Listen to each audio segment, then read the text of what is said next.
Welcome to the Ending Sexploitation podcast, where we decode sexual harm and provide you with active solutions. I'm your host, Kaylee McNamara. Hello again, everyone. Thank you so much for joining us for another episode of the Ending Sexploitation podcast.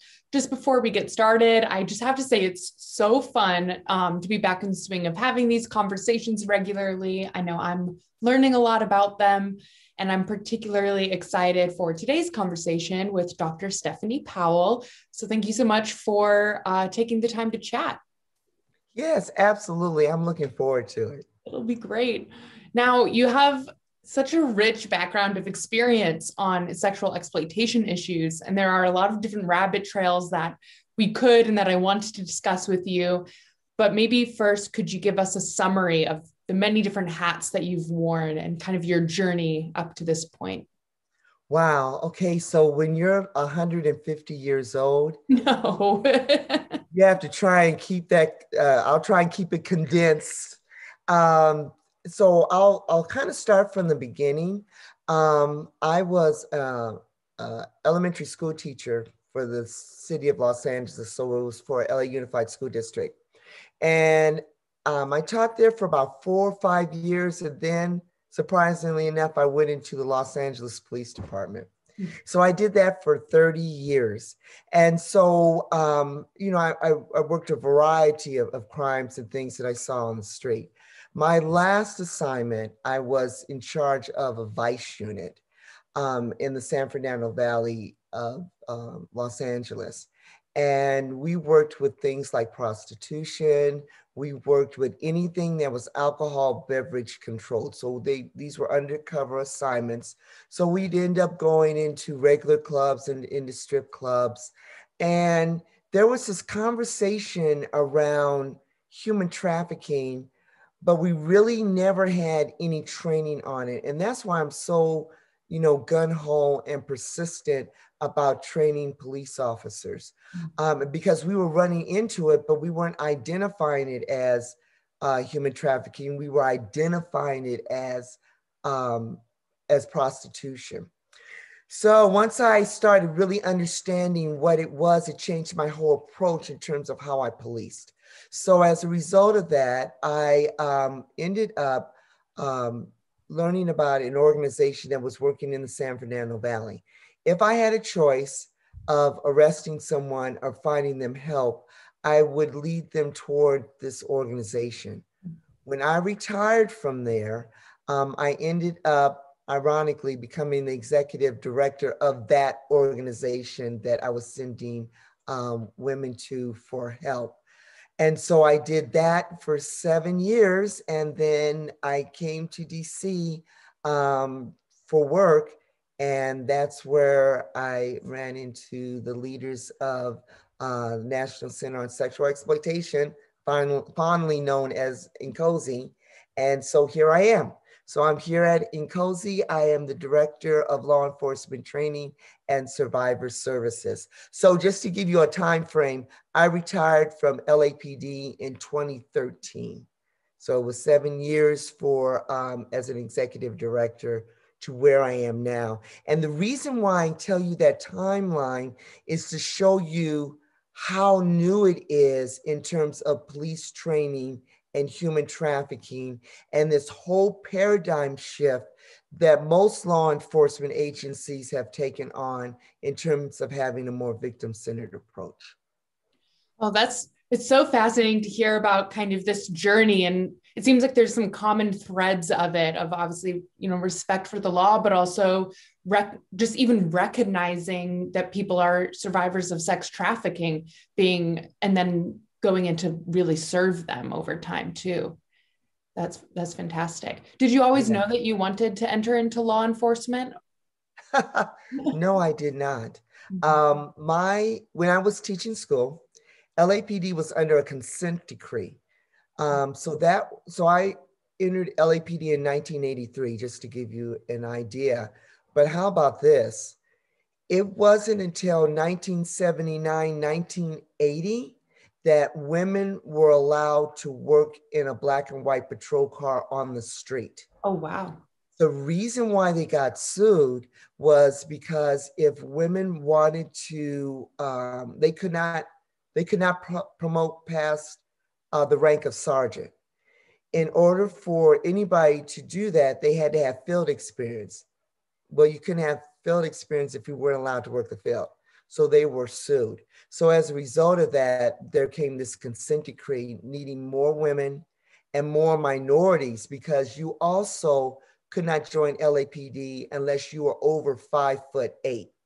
I'm Oh, 5'3". So you see, that would knock out a lot of minority groups as well as women. So my father was like, hey, you should think about joining the LAPD.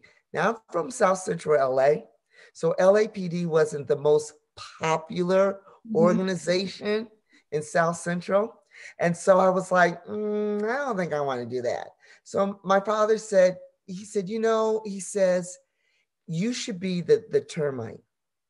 The termite is a small insect that can take a building down from within. If you want to be changed, if you want to see change, do it from within. So when he told me that, I said, that sounds pretty good. So that's what I did. And my last rank was as a sergeant. So that's how I got to LAPD. And if I had to do it again, I'd do it again.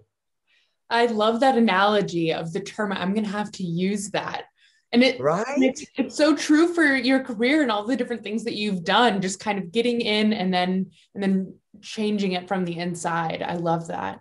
Yeah. And I think that is so important, because sometimes we see ourselves when we go into huge organizations as just being this little, cog in the wheel and can't do anything about change.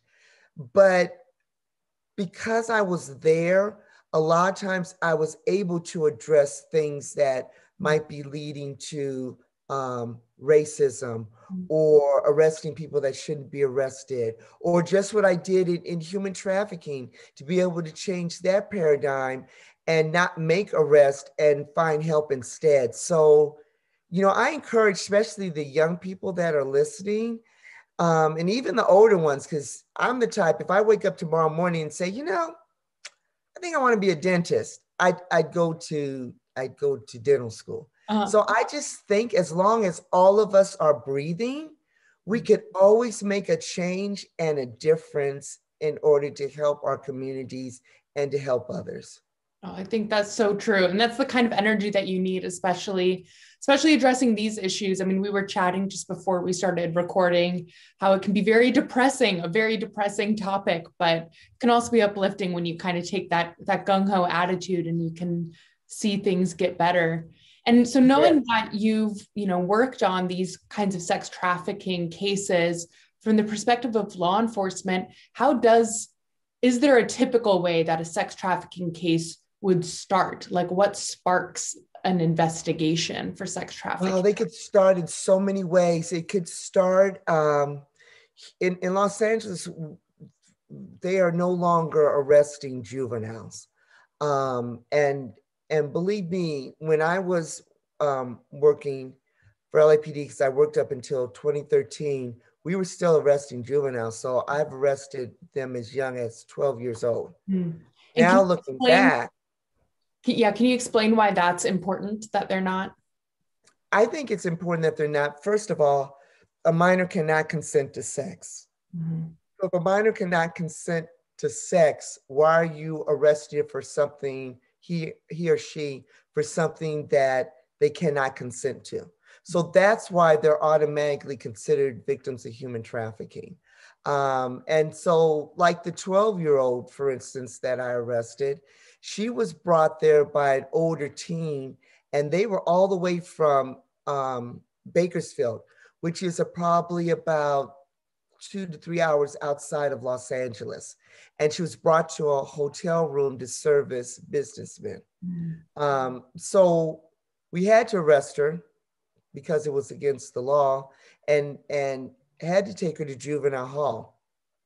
So you could see all, in retrospect, you could see all the things that could go wrong, right? And especially if you're looking at it from a social service lens. But law enforcement didn't look at things from a social service lens. Either you break the law or you don't break the law. There are no shades of gray. And so that kind of gives you a better understanding. So even though in your heart, you're going like, God, I hate dropping this young girl off. Yeah. But you knew that that was, the law.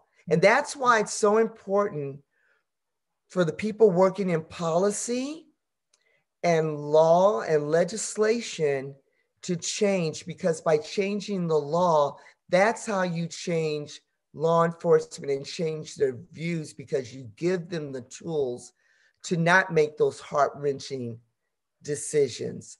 And so that's why I was glad to see that, they're no longer arresting juveniles.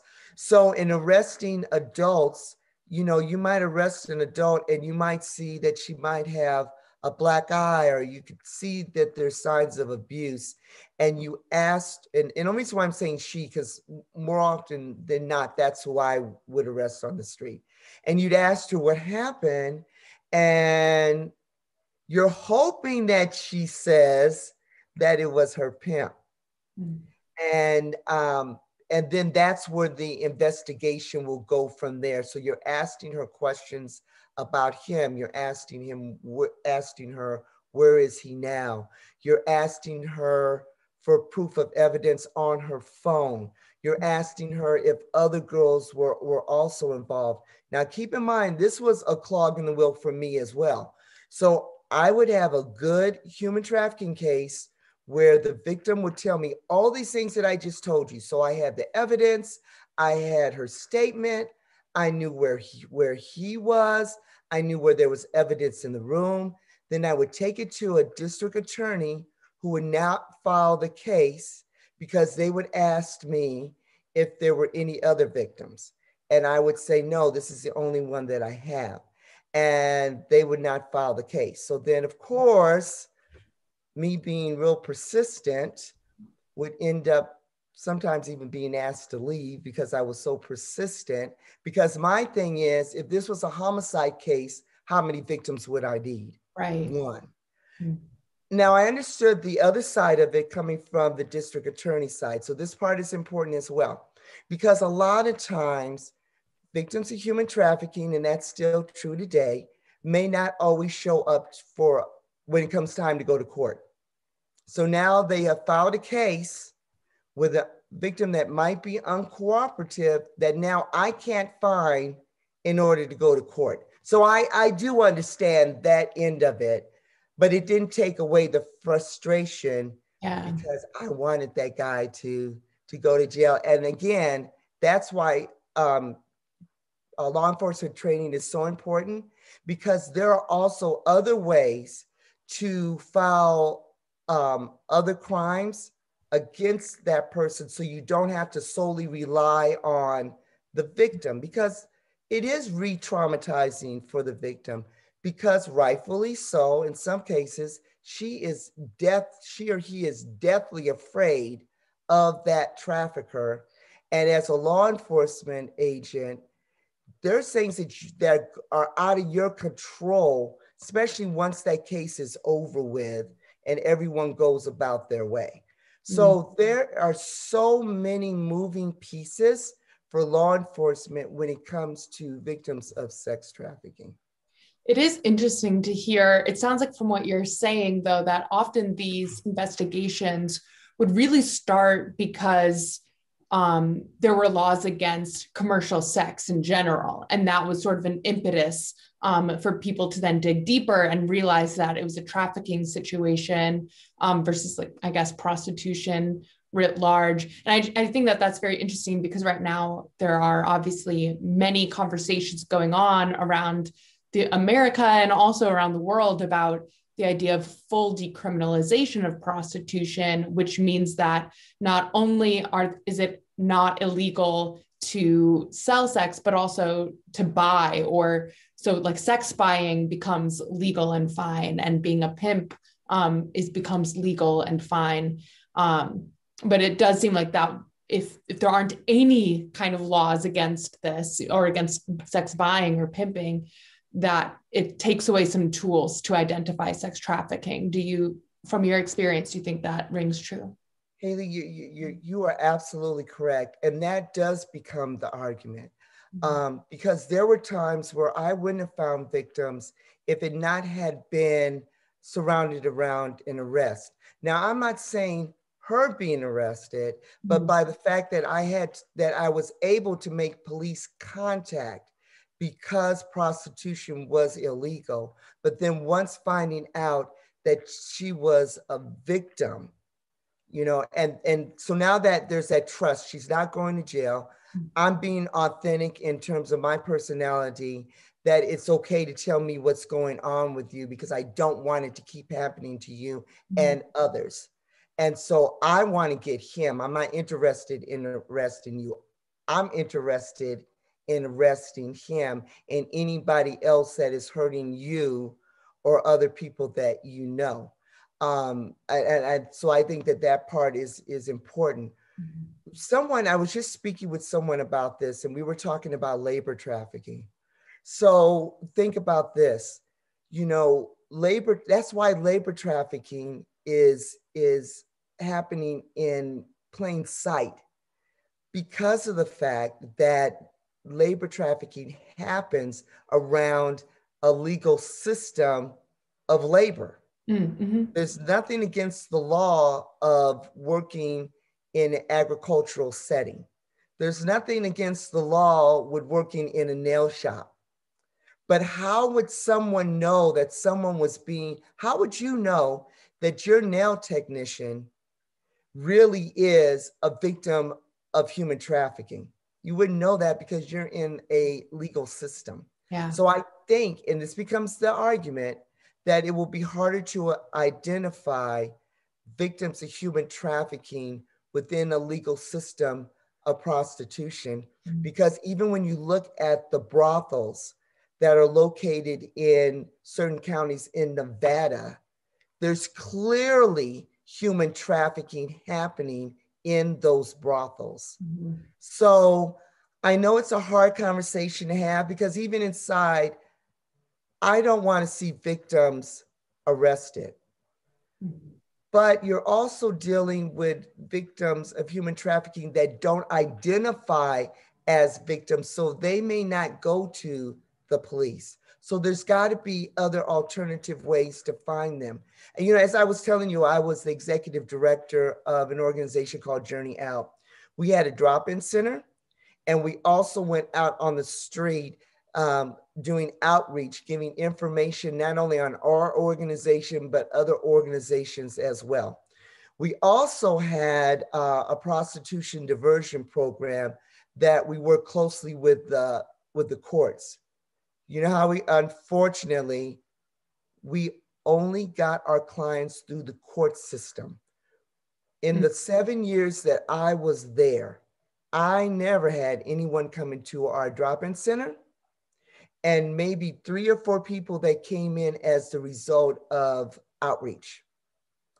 How we got our clients was working closely with law enforcement and working through the courts. And when I say working with law enforcement, they would call us, instead of making an arrest, they would call us and say, this girl needs help.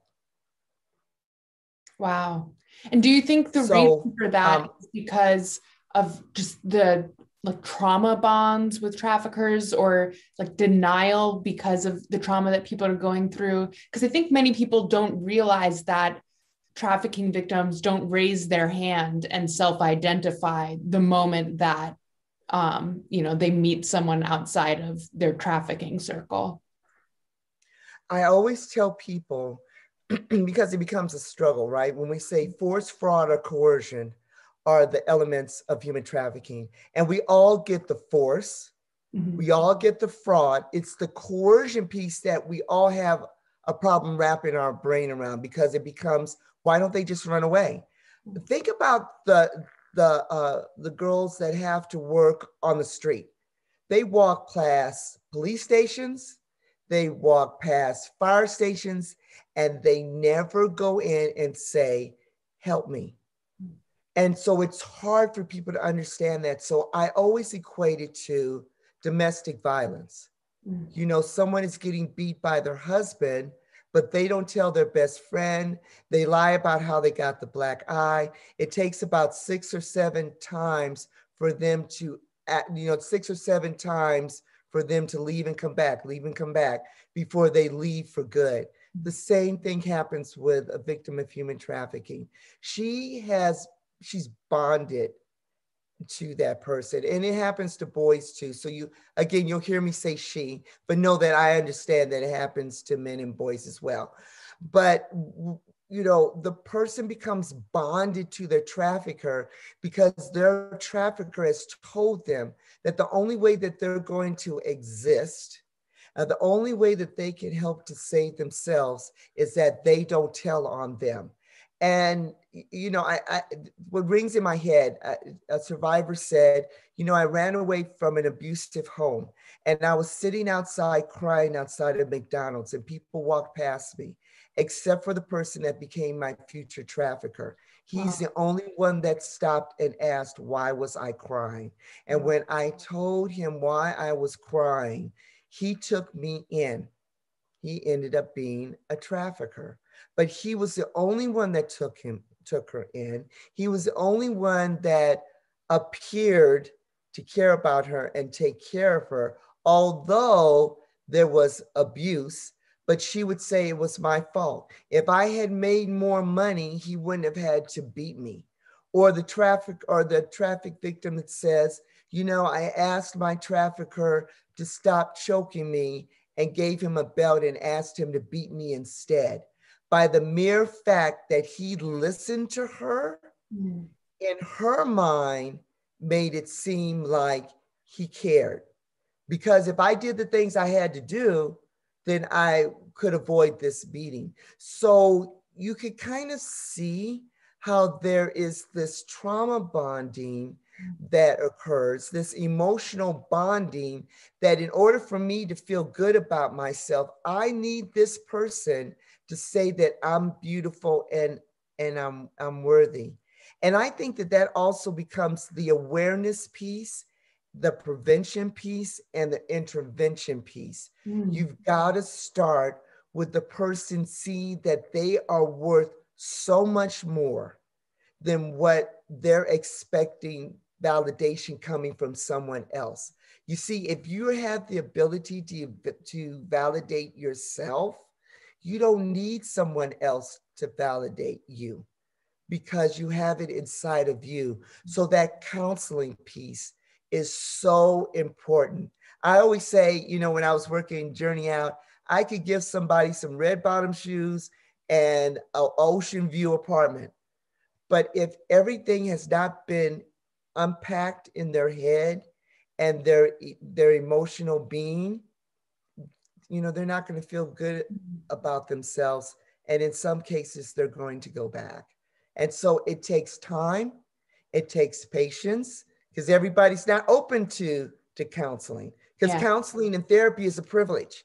And so there are some that have never had that privilege. So it's going to take time, and it's going to take service providers to have a very trusting atmosphere and environment in their organizations, and to have cultural humility.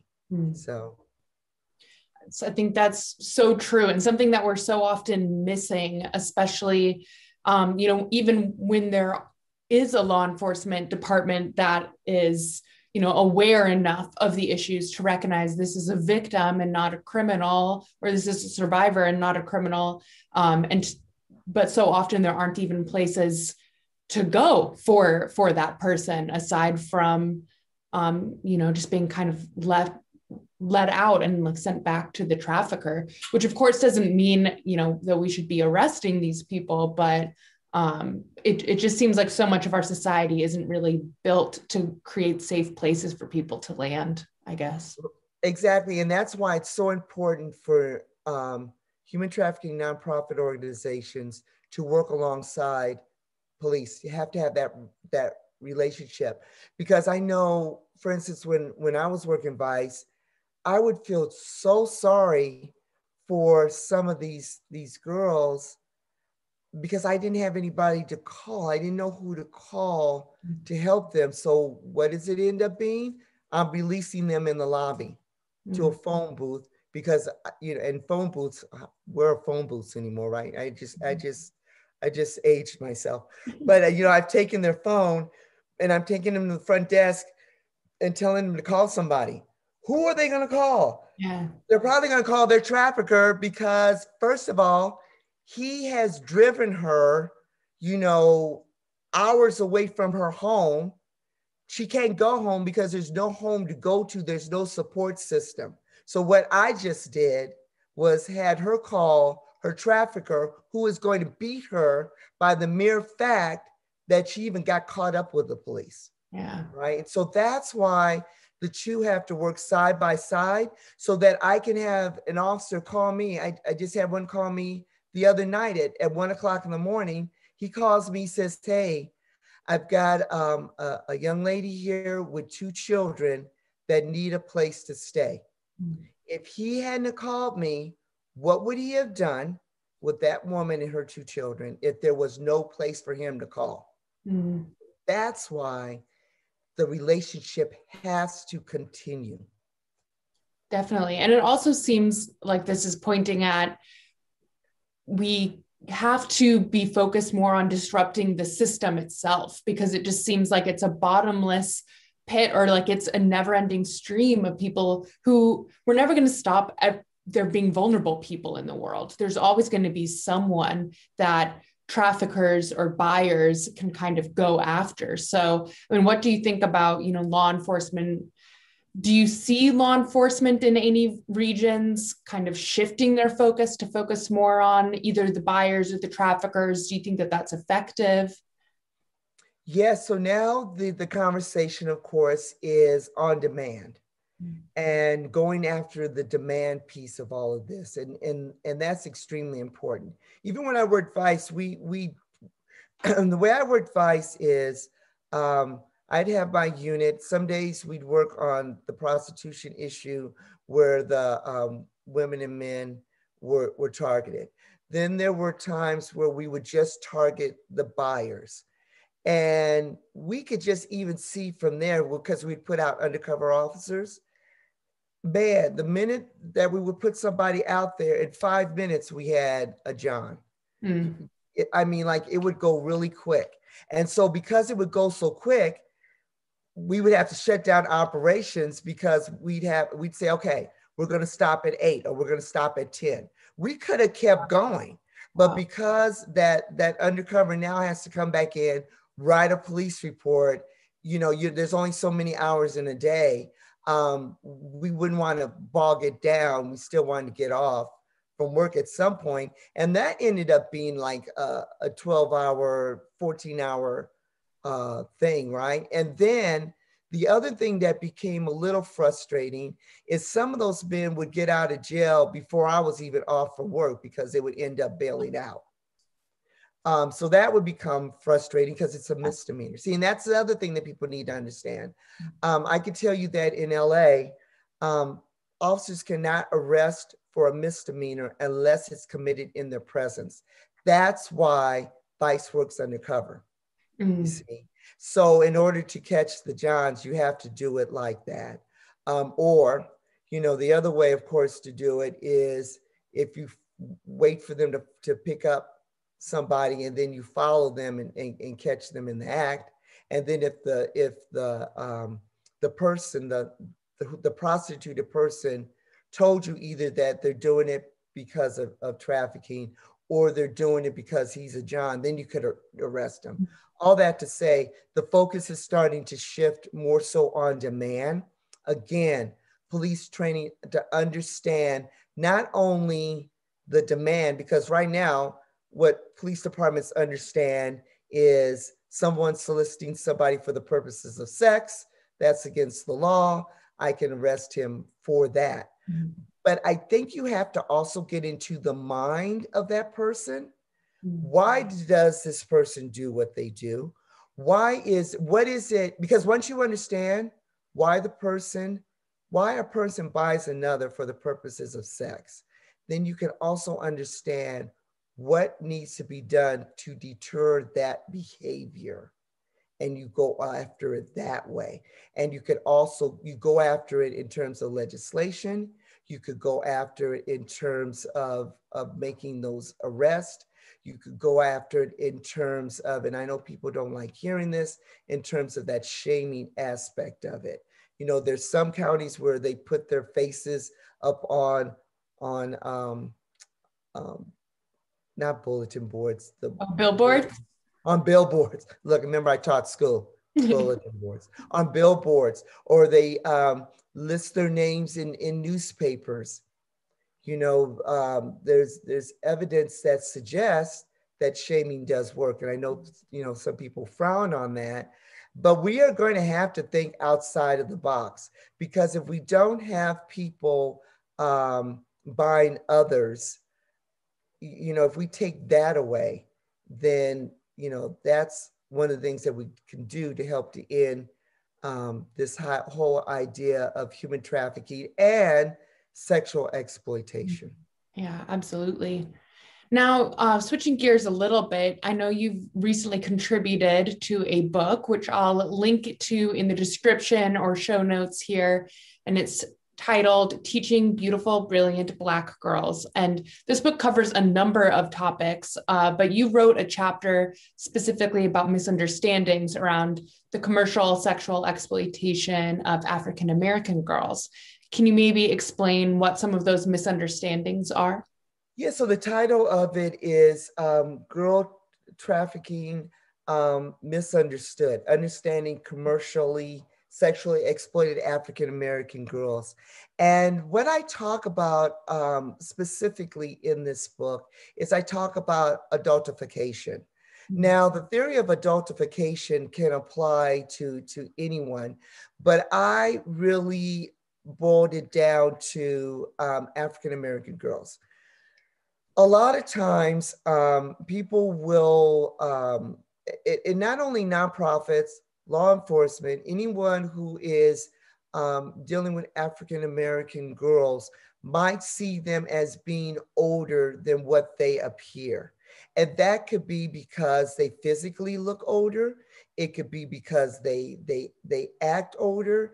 It could be because they are displaying such an aura of independence. The idea becomes that you don't really have to help her. You don't have to really give her the nurturing that she deserves. So you could be working with a 12-year-old that might look and act like a 16-year-old. Mm.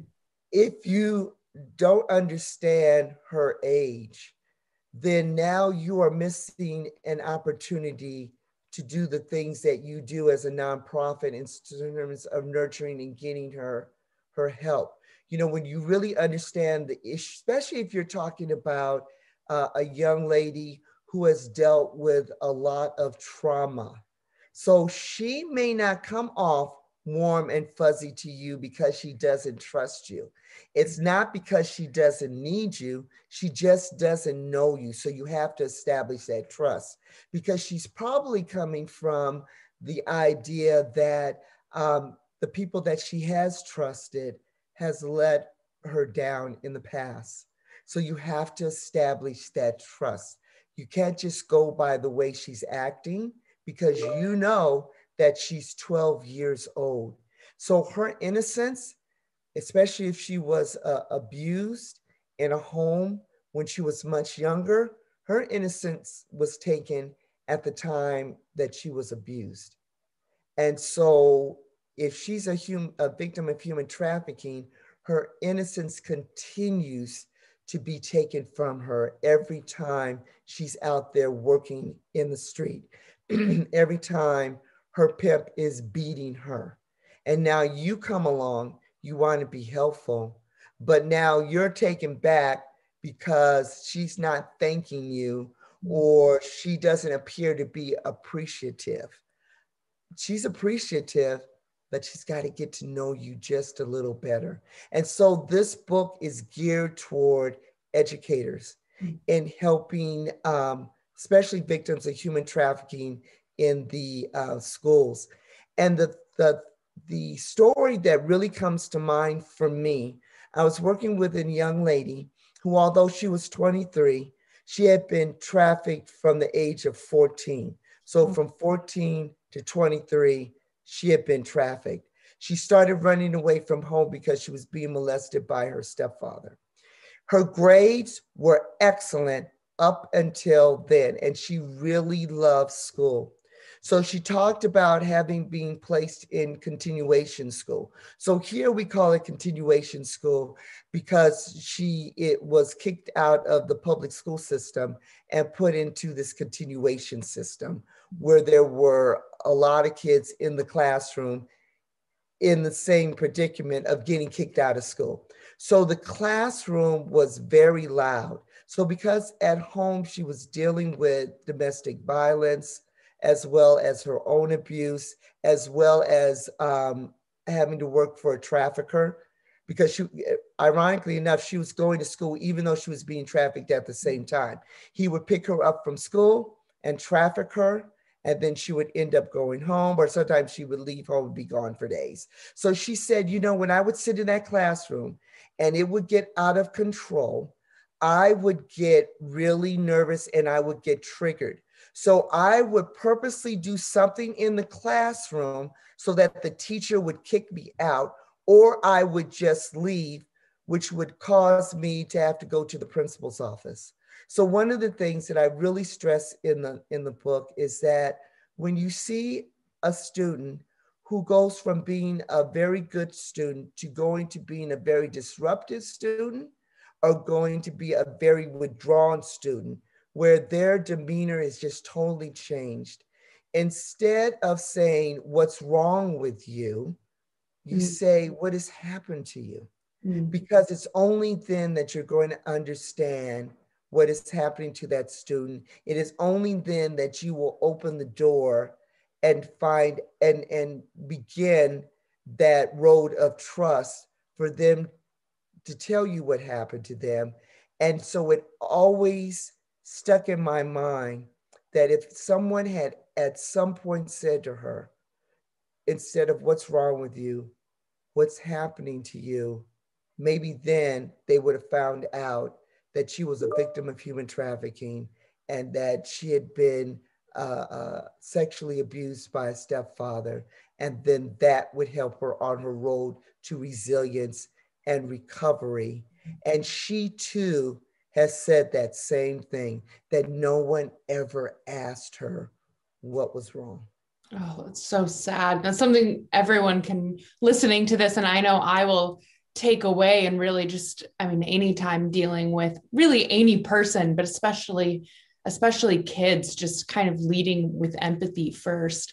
And I think sometimes talking about like empathy or adultification, something that's always really bothered me is awareness campaigns and posters that show little blonde-haired, blue-eyed girls being kidnapped into sex trafficking. And those seem to be everywhere. And when people talk about sex trafficking, I feel like those are the images that come to their mind. And I mean, of course, little blonde girls are tragically exploited, but there just seems to be so much less media coverage or concern when a victim doesn't fit that description, especially if that victim, you know, might be an African American. I guess, what's your perspective on that?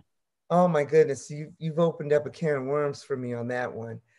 It always boggled my mind, especially when you talk about Los Angeles County, for instance. 92% of human trafficking victims in Los Angeles County are African American. And then if you look across the United States, it probably goes down to a little over 50%.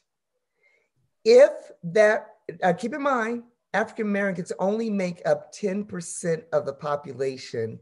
I think it's up to 12%, 10 to 12% of the population of the United States. So when you look at the statistics in that way, it's a huge number. Yeah. Then why is it that it's always showing blonde and blue-eyed children. Or I love the one that shows the blonde, blue-eyed girl with a brown hand over her face. Yeah. I mean, we've got to be very careful in terms of how we display what human trafficking looks like. And I mean, I hate to say this, but it is the truth that sometimes the blonde, blue-eyed girl brings about more empathy than the African American girl, who more likely is going to be your human trafficking victim. Mm. And so it brings about more empathy, unfortunately. And it also goes along with the stereotype of that African American girls and women are hypersexual. And so it becomes a thing. And I've even talked to survivors who said that they will get caught with a white girl that's in her stable, and the police or the nonprofit organizations being more sympathetic to her. I mean, they're being sympathetic to the Black girl as well, but even more, and offering her more services because they see her as more of a victim than the African American girl, who they might in the back of their head be thinking, well, that's just what they do. I think that that's where that implicit bias training is important, not only in law enforcement, but in nonprofit organizations as well, because we are all human and we all have implicit bias. But we all have to really start with being aware of our own biases in order to be able to help people that we see as being outside of that box of what we identify as victims of human trafficking. And that also goes with the adults. A lot of time, adult victims of human trafficking are not identified because we think of it as only being children. Yeah. If we think of that, then now we're missing that 21-year-old college student that meets her pimp on a dating site, because we're thinking, well, she doesn't fit in that box of human trafficking, so she probably isn't. And when we talk about this book, Teaching Brilliant, Beautiful, Brilliant Black Girls, it's also reminding educators of microaggressions, right? Of not saying certain things like, you know, you're very articulate. Like, it's surprising that an African-American girl could be articulate, because when we do things like that, to children,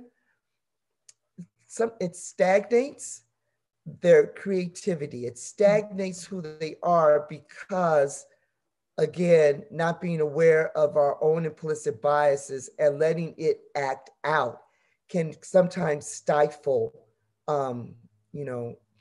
children, all children, but especially when it's race-based. Mm-hmm. Yeah, I think that's all so true. And I don't know, I think especially there's the implicit bias that people need to recognize. I mean, in law enforcement and in nonprofits and just in our everyday lives. But I also think that the media needs to get better about the way that they cover these issues, because it's bad enough that it's, creating biases about maybe who's deserving of poor treatment or not. That's horrific in and of itself. But I also think it means that, most people don't really know very much about human trafficking or sex trafficking. The only thing that they ever learn about it is what they see on that poster. And so then real life victims are not being identified because people aren't thinking to look for them, or because the media doesn't get people into a flurry and put more pressure on law enforcement to find like a missing child, So I think it has some really real world consequences. Real quick, I'll tell you about missing children. Now, this is amazing. I was talking to a person who worked at a nonprofit, and it was a really nice lady, she's a white lady, and she was saying, I don't understand why there's so many. We were talking about missing African-American girls, right? And she says, I don't understand why they're missing. Why don't their parents go and try and find them?